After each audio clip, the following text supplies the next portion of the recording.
Welcome to The Pursuit, a podcast produced by the Junior Board of the Chicago Midwest chapter of the National Academy of Television Arts and Sciences, otherwise known as NATIS.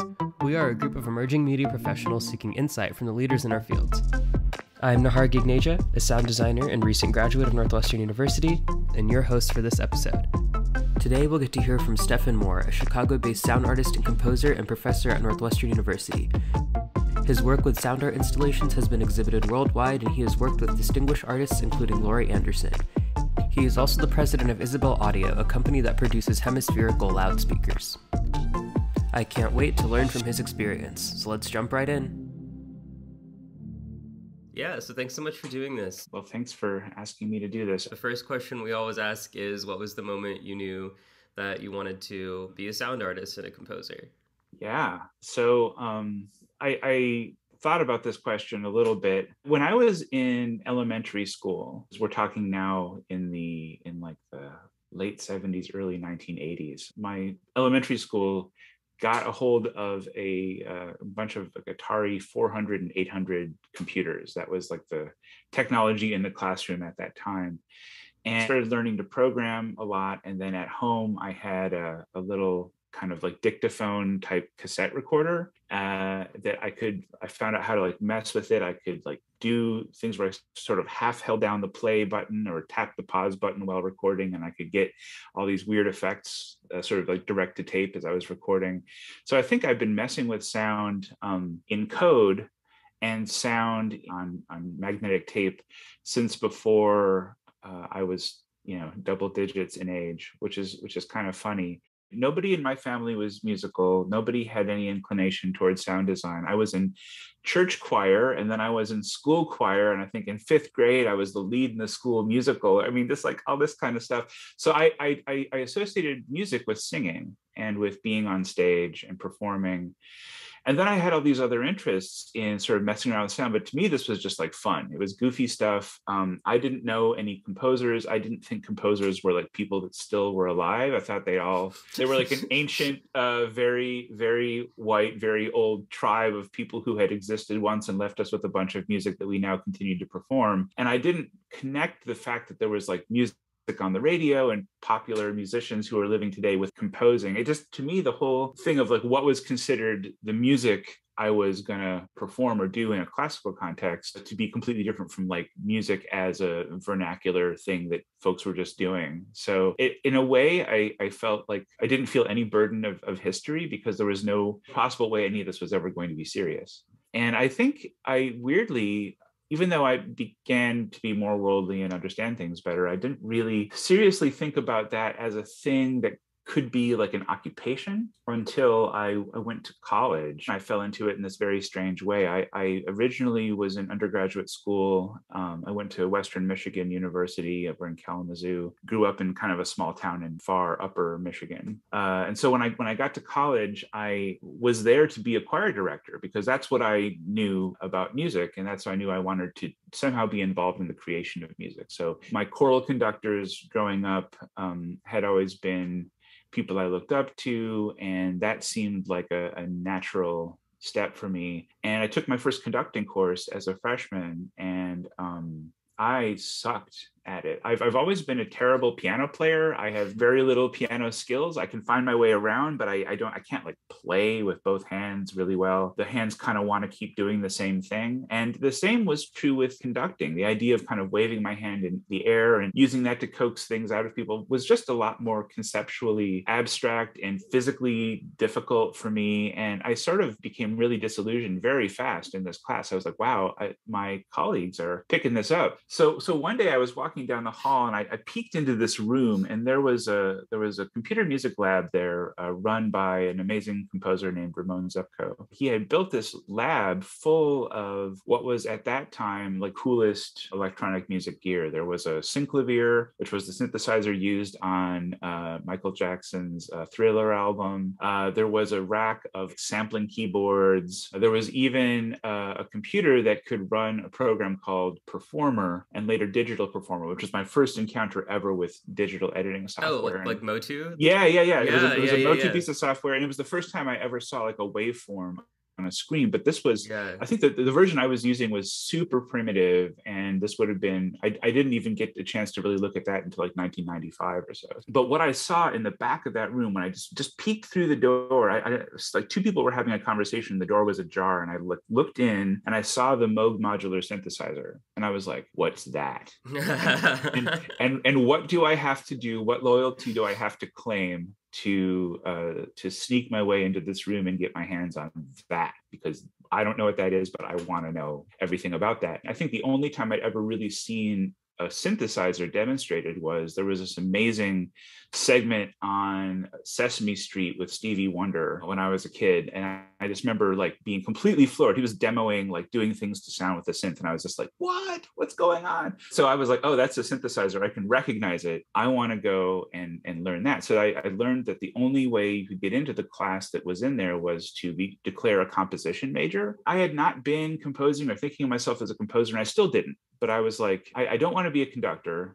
I'm pretty much discovering that. So I don't know what I want to be. I don't really want to be a singer as a career. That doesn't seem like a viable way through life for me. I don't know what the hell I want to do. I'm a little bit in despair, but I got some time to figure it out. And there's this cool machine I want to learn. So I just started, and I had a situation where I had received a scholarship to go to school that took a little bit of financial pressure off some of the decisions I was making. So I was like, I'll just give this a whirl. So I started taking composition classes and discovered I had some aptitude for it, although I was in a really different space than a lot of the other students starting out in that who had really good piano skills. And I was always just kind of felt like I was a fumbling fool.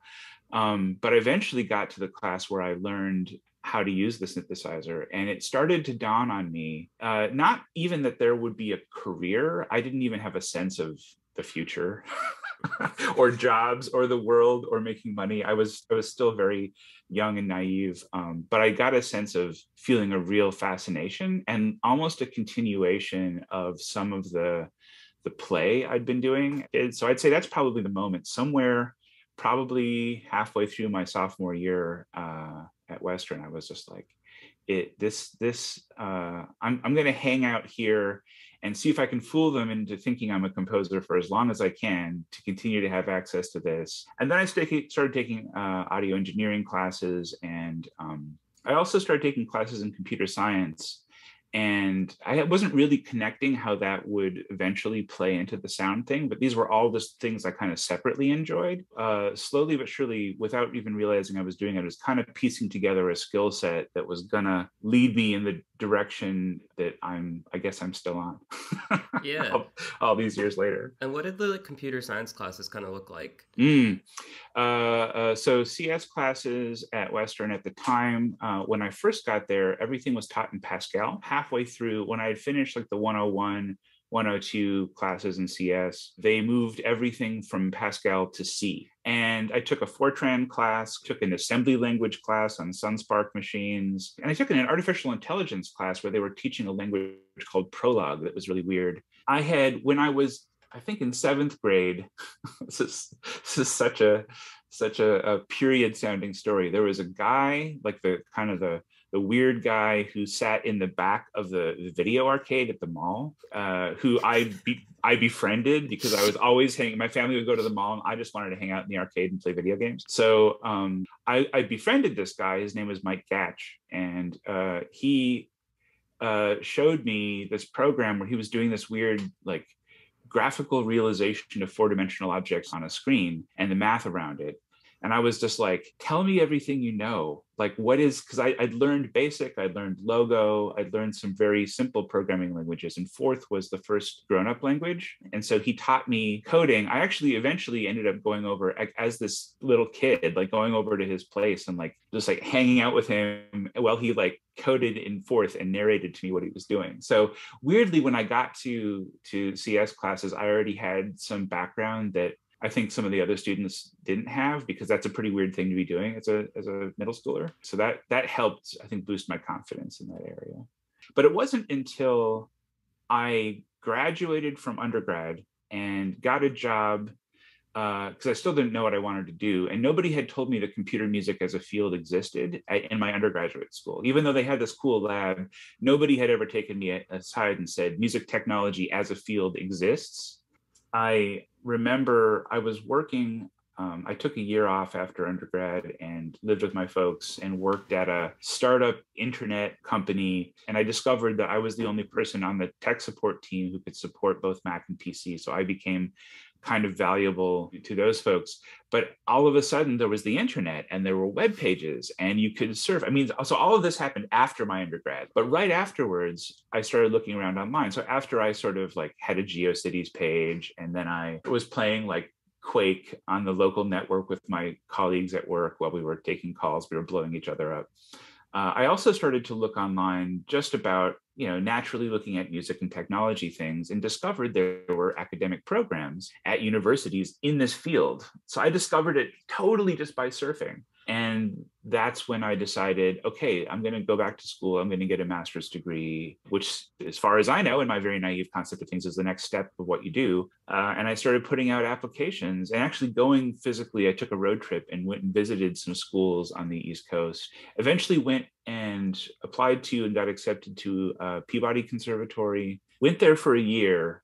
And that's where I learned. It was 1997. It was perfect. Max had just shifted to Max MSP. There was just for the first time real-time audio. And I had a really great professor by the name of Ichiro Fujinaga, who kind of took me under his wing and talked to me about synthesis algorithms and talked to me about, here's what additive synthesis is, here's what FM synthesis is, and a lot of things I hadn't really learned fully up until that point. And so that was all of a sudden, he was connected to a world where people were doing dissertations in these topics and where there was composing and academic research being done in all this. I only stayed at Peabody a year. I kind of hated the conservatory environment and I dropped out and eventually found my way to art school. As in like visual art?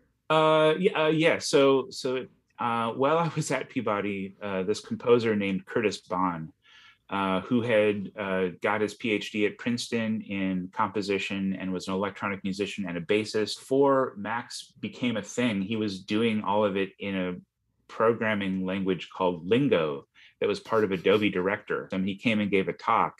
And there was a dinner afterwards that I went to, and I sat next to him. And I just kept on turning to him and asking questions. And he gave me the most mind-blowing answers to everything. And I was like, where are you? So it turns out he is teaching in a program at Rensselaer Polytechnic Institute in upstate New York, which was basically, they called it Integrated Electronic Arts. It was an art program. It was an MFA in fine art, but it was people making documentary film, people making installation, people making sound. And he was there as a composer in this like composition sound art track they had. After I dropped out of Peabody, I stayed in Baltimore for a year or 2 years. I worked for a while for a show that was syndicated on NPR and became the chief audio engineer for the show. So I learned a lot about audio editing for radio just by picking it up through this job. At that point, we're putting shows up on the satellite. And then while I was doing that, I made some friends at the art school at MICA in Baltimore, and they kind of sucked me into the video department. And the video department needed a sound room because they didn't have a sound booth at the time.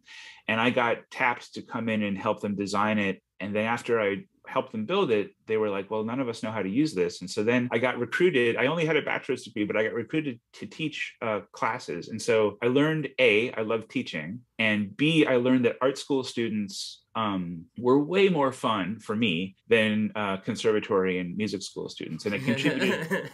And I don't want to slag on, I think for a while I was pretty bitter about my music school experience, but I just realized that so much of what is required to be a musician is being in a practice room, trying to get an orchestral job. And especially at Peabody, folks are very focused on this sort of career track. If I encountered some really cool idea, I would stay up all night the next 3 nights just playing with it and messing with it. And I couldn't sleep because my brain was on fire. But I would show this to my conservatory friends and they'd be like, oh, that's cool. All right, I got to go practice. Whereas I learned that art school students were the kinds of people who you show them a cool idea and their brain's on fire with you. And then you all stay up all night, every night, working on this stuff that you find fascinating until you exhaust yourself. And so having those folks as my students, I was like, oh, art school people, these are my people. Like I finally found the spirit I think that I was working in. And so I was on the lookout for how can I go to art school and study sound and music?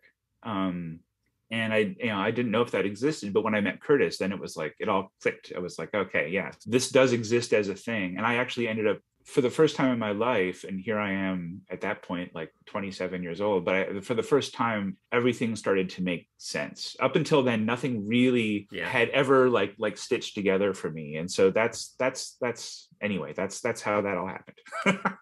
I also spent a weird year in Baltimore, kind of between the radio gig and going back to school, as a what we called at the time a webmaster. I was hired at a company called Polk Audio, which was a speaker manufacturer, to sort of be the first in-house web person. So I joined a marketing team and worked at a desk in an office for a year as a webmaster. It was fun to sort of jump back into the internet world for a minute. And then when I went to Rensselaer, I decided I was becoming an artist, and I really focused all of my energy on creative coding, audio production, and I started to build the skill set that I thought I wanted to have to be able to realize the kinds of ideas that I was going to want to work on. And I started picking up a lot of gigs as kind of this young Turk programmer, where I could help out folks who had been artists for a long time and wanted to do interactive sound installation kind of work, but didn't have any knowledge of those tools. Yeah, that's really cool. I mean, so that makes a lot of sense also in terms of just like, because one of my questions for you is just like how you keep track of all of these skill sets you have to have, because there's like the music part of it, but then there's like the computer programming, and then if you're like building robots, I'm sure you're like soldering wires or whatever. And like I felt like I just was I jumped in the river and let the current take me. I'm going to quote a good friend of mine, an artist I work with a bunch, a guy named Samson Young, who's a sound artist and composer who's based in Hong Kong. Samson has a really beautiful way of answering exactly that question you're saying. I think I really agree with him. He said this once to a class of mine a few years ago when he came to campus, and it really stuck with me. He said that he thinks of it as like he has a new member in his band. And so you have this band that you're like writing music for, that is performing your music, and that's whatever your artwork is.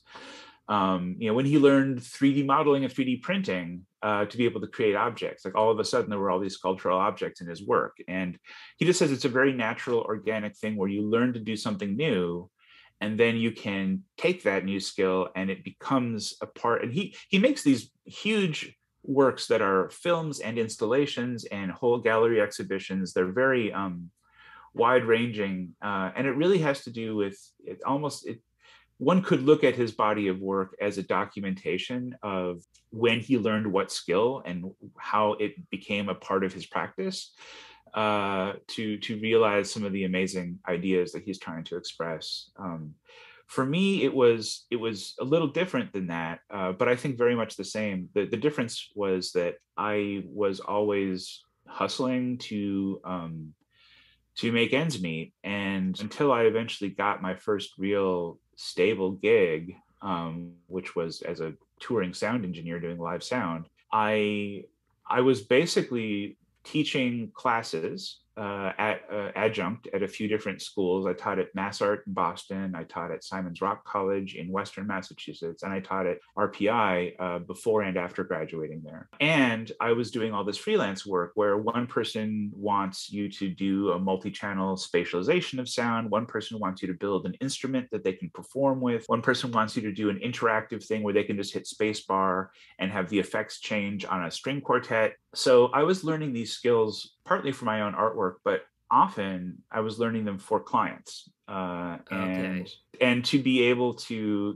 they would say, do you know how to do this? And I'd be like, not today, but in a week I'll have it figured out, if you give me a minute, and then we'll do it together. And I was always able to just have a sense of, from where I was standing at that moment, where was the horizon of my skills, and like, how do I sort of paddle my little boat out in that direction to get to that new territory. Nothing that I know in technology have I just learned for the academic pleasure of learning a field. Like, oh, today I would like to learn how to do this because this feels like, the next piece of my knowledge I want to fill in. It's always like, client needs to know how to do this. and I know how to do these 4 parts of it, but these 3 parts I'm really fuzzy on, but I know where on the web I can surf to get information. And I have a friend I can talk to who has done stuff like this before, who can give me a leg up. And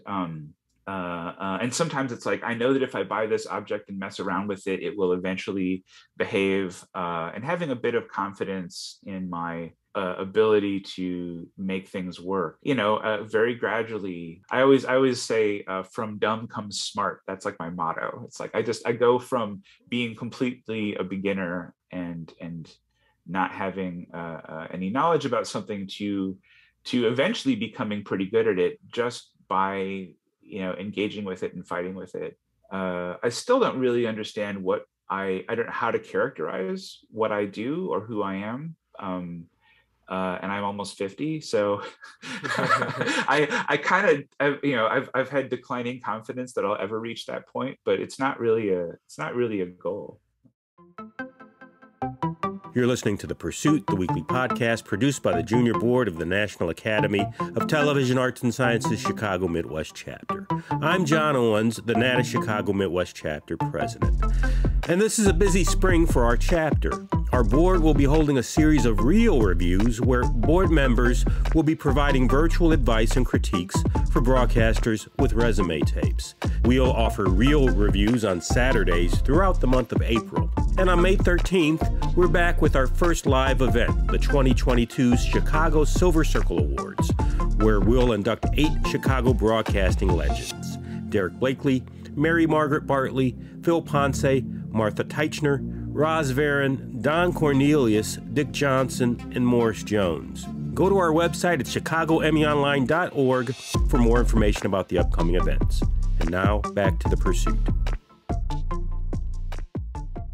You struck a very rare, interesting balance to me. It's kind of like you have the academia side of your work that lets you make the art you want to make and also teach and enjoy teaching. But then you also have a very strong entrepreneurial, commercial side of your work. I was also just curious about your experience getting clients, because some of your work's pretty niche in terms of I guess installation art compared to compared to dialogue editing or whatever I do.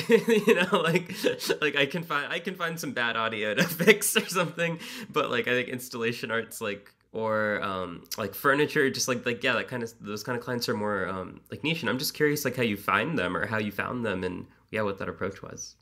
So I have so many jobs where I think early on in my freelancing work, I would work with someone who I had met. And we have a great experience together, and they'd be very happy with the thing that I made for them. And then I would be sure to say to them, I don't want to be too simplistic about it, but these are the things that actually make a big difference, or made a big difference for me. That I always feel like sometimes people's careers are slower to launch because they don't have these ideas in their head. And one of them was that whenever I reached that point with a client and we were done and we're having that sort of last wrap up conversation, I would say to them, and I had a great experience working for you. I hope that if other projects come up that we can work together again. And if you know anyone who it seems could make use of my skill set, please let them know that I'm looking for more work, and please feel free to recommend me, and just place that seed in people's minds. And then a week later they're having lunch with a friend who's doing some interesting art piece, and they're like, I'm trying to figure this part of it out and I don't know how it works.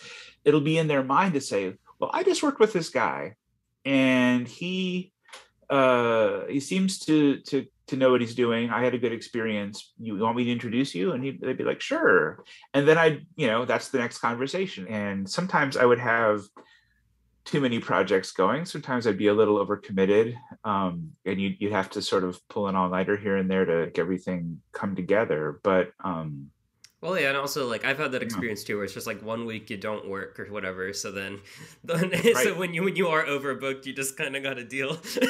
Right.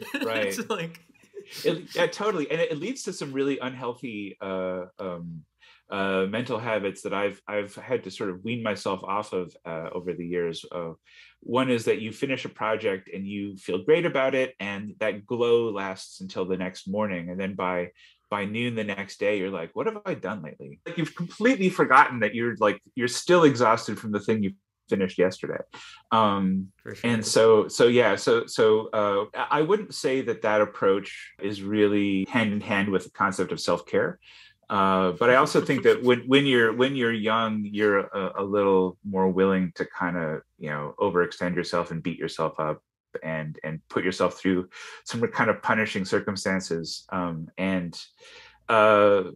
Part of realizing where I'm at in my life has been allowing myself to, I still don't like saying no, but I can say, I'm really busy this month. Can we do it next month? Is there, what is your time frame? What are your goals? And then sometimes also now it's really satisfying to be able to say, I'm too busy to take this thing on, but I have a student who's really good at this. Could I introduce you to them and hand off some of those opportunities to other people who are at a point in their lives where the gig probably means a lot more for them than it would for me. Very cool. I think if we could talk a few minutes about Isabel Audio, because I'd be just curious about how you started your own business, what inspired you to start your own business, and what you wish you knew when you started your own business. Like, I'm starting my own business basically right now, and like I've had to pick up so many more client skills and business skills and pricing skills that like I just didn't even realize I would need. And I'm just curious what your journey was with that. So the whole way that Isabel Audio came about was Curtis, my teacher, and one of his colleagues, a guy named Dan Truman, had been working with this amazing computer musician and coder at Princeton University. We both got their PhDs, this guy named Perry Cook. And one of the many projects was involved building spherical speakers, full ball-shaped speakers with drivers all over them that were used in I won't go into the details of the experiment that they were trying to do, but they had a thing that they were trying to accomplish, and they got some results and they published a paper, and then it was over. And then those round speakers are sitting in the lab. And so Curtis and Dan started taking the speakers out for gigs and quickly learned that if you're an electronic musician who plays an instrument through a bunch of effects or through some kind of a computer system, the normal paradigm is everybody plugs into the PA and then you play. But if you're an acoustic musician, the sound is coming from your instrument, not from these disembodied speakers. And so if Curtis plugged into one of these sphere speakers and Dan plugged into one of these sphere speakers, and then they're playing together, all of a sudden, if there's a hum in the system, you know who's making the hum. If Curtis got some research money and asked me to be his research assistant on this project where we were going to design a whole, army of these speakers to deploy maybe for an ensemble where each person in the ensemble had a speaker and everybody was playing off of a laptop or something. And that idea eventually did happen at Princeton with Dan Truman, something called the Princeton Laptop Orchestra, which became the model for a bunch of other laptop orchestras. I think there are 80 or 90 of them globally now, kind of all coming out of this one initial effort. But Curtis and I built this pile of speakers, and the first thing we decided is that they'd be a lot easier to hang on to transport, to put against a wall, to put on the floor, to do everything if they were not spheres but hemispheres, if they were half spheres. That makes sense. I mean, you actually see there's like a kind of sort of a naked one sitting up here. Oh, cool. It's like a prototype on top of my bookshelf, but that's from a speaker I kind of half built a few years ago. But I didn't know anything about woodworking. I had an uncle who was a woodworker and worked in the furniture industry. So I started to consult with him, and the architecture department had a nice wood shop, and I befriended the guy, Sid, who ran the wood shop and would come in there after hours and would cut pieces of wood and was learning how to build speaker cabinets out of MDF. By the end of a year of working, we had built a huge collection of like 50 plus of these speakers. And then I started doing kind of large multi-channel sound installation work with the speakers and discovering that this idea of having sound that radiated from a point and went out and kind of hit all the walls and the ceiling and the floor of a room was very different from the experience of a typical loudspeaker, where speakers, they're just sounding objects like an acoustic instrument. So I was fascinated with them, and I just loved this idea of a speaker that in a way that's not very subtle at all, addresses the space it lives in. And I was already thinking a lot about acoustic ecology. While I was at Rensselaer, the composer Pauline Oliveros became a professor there, and her work was a huge influence on me. And I started working with her a lot. I helped to recode some of her performance systems and toured with her a little bit. And her philosophy of listening, combined with the things I was learning from studying field recording and acoustic ecology, combined with Curtis's emphasis on technology and performance, and then these new speakers, kind of all came together for me as an artistic practice. And so I had these speakers that I was hauling around to do things. And the more people saw them, the more I was like, how do I get one of these? And I was like, well, I can build it. And so it started just by word of mouth. And I didn't actually form Isabel Audio as a company until 2012. And I'd started building the speakers over 10 years prior to that. So it was really just this unofficial, whenever I would, I kind of eventually had to work out a system for getting all the parts. My previous work at Polk Audio meant I had a source for drivers that was below market cost, which was really helpful. And their car speakers are very good because they have a tweeter inside a driver that gives you full range speakers out all the directions. Yeah. So all of these weird pieces of my past that seemed so disconnected all kind of worked in concert, that I was sitting at just the right place to be able to kind of make this stuff come together. The reason I formed Isabel Audio in 2012 is I decided that every speaker I built up until then used external amplifiers. So they were all passive speakers. And I started to realize, like, oh, there's a demand for a situation where the amplifiers can actually be inside the speaker and they can be powered speakers. I worked with a person I found online in China to come up with an amplifier design, and started to sell speakers that were powered speakers. And as a result, I had the ability to make this whole new product line. There was a whole new set of people interested, but I was also starting to put things into people's homes and into schools, and potentially dangerous situations where I was actually plugging something into the wall, into the speaker. And so with this idea that here's something that could catch fire if something goes wrong, this is liability. Like as soon as somebody like sues me for like the speaker catching on fire and burning down their house, I'm really in trouble. So I learned very quickly about LLC, limited liability corporation. That's what it's all about, making sure the liability stops at the business and doesn't allow them to come after your personal finances. And so I had to create an entity, and that's how Isabel got formed now 10 years ago. And since then we've continued to build these speakers, and they've undergone evolutions, and we're sort of in the middle of a new evolution of the speakers now.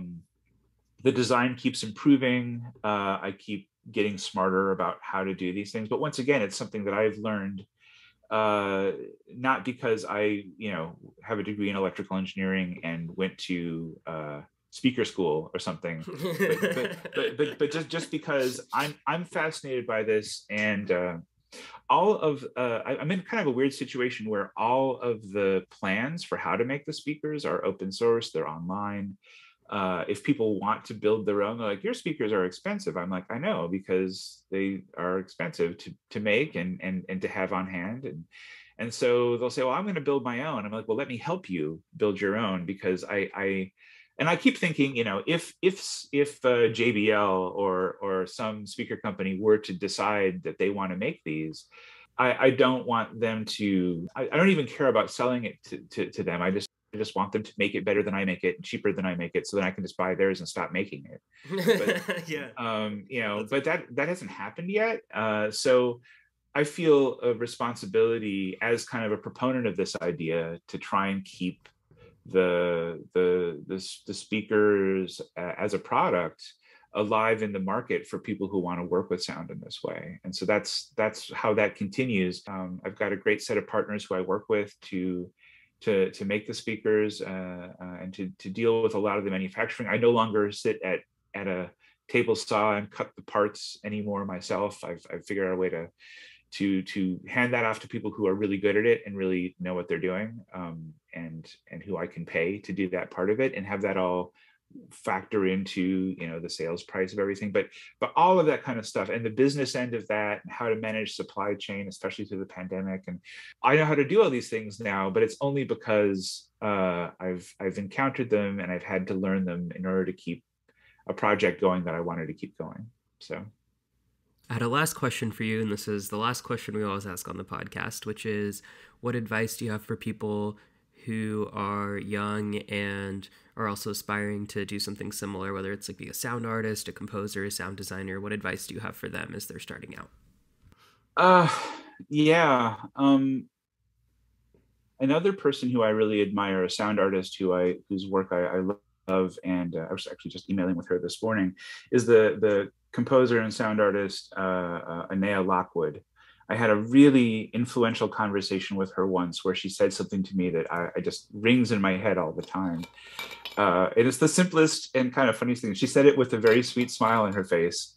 She said, I've discovered that whenever I say no to something, then nothing happens.